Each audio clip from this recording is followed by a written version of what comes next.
It was pouring that night, the kind of rain that washes away everything but the truth.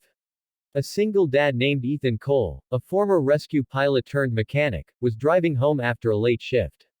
His daughter, Lily, was asleep in the back seat, wrapped in a blanket, her small hand clutching her father's old dog tag.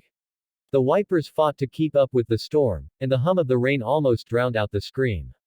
Almost. Ethan slammed the brakes. Through the rain, he saw a woman struggling against 5 men under a flickering streetlight. His instincts kicked in before his mind could warn him otherwise. He whispered, "Stay in the car, sweetheart," to Lily, locked the doors, and ran into the storm. The attackers turned as he approached, their eyes dark and cold. "Walk away, old man," one sneered. But Ethan had seen worse in Afghanistan. He wasn't walking away. He picked up a broken tire iron from the ground and stepped forward. The next few minutes were chaos, punches, shouts, rain, and the sound of steel meeting flesh. When it was over, 3 of them were running, one was groaning on the ground, and one was unconscious. The woman, terrified and drenched, clung to him, sobbing. "You saved my life," she whispered. Ethan just nodded, breathing hard. "Let's get you somewhere safe." He called the police, waited until they arrived, and then quietly slipped away before the reporters came. He didn't do it for attention. He did it because that's who he was, a man who couldn't turn away from someone in danger. The next morning, he thought it was over. He made pancakes for Lily, trying to keep life normal. But as the day passed, strange things began happening.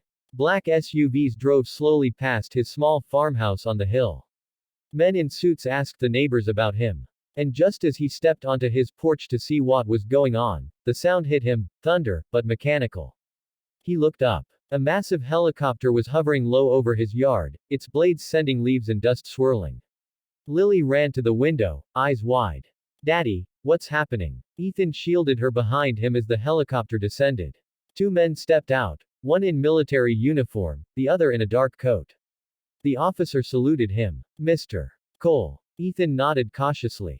"The woman you saved last night, her name is General Victoria Hayes, commander of the U.S. Rescue Operations." Ethan froze. The woman he thought was an ordinary civilian was actually one of the highest-ranking officers in the country. The man in the coat continued, "She insisted we find you. She said you saved not just her life, but her mission." Moments later, another door opened, and there she was, Victoria Hayes, with a bandage on her arm, smiling through the storm of rotor blades. "Mr. Cole," she said over the noise, "I owe you my life. But I also owe your daughter a better future." They invited him and Lily to visit the base, where he learned Victoria had been under protection for a top-secret rescue project, something involving flood rescue drones and emergency air units. His act of courage had disrupted a planned attack against her that could have jeopardized the entire mission. Days turned into weeks. Ethan found himself helping the military design safer rescue mechanisms for civilians during disasters, his old passion reignited. Victoria, grateful beyond words, arranged for Lily's schooling and offered Ethan a position as a field instructor, training pilots to save lives in the toughest conditions.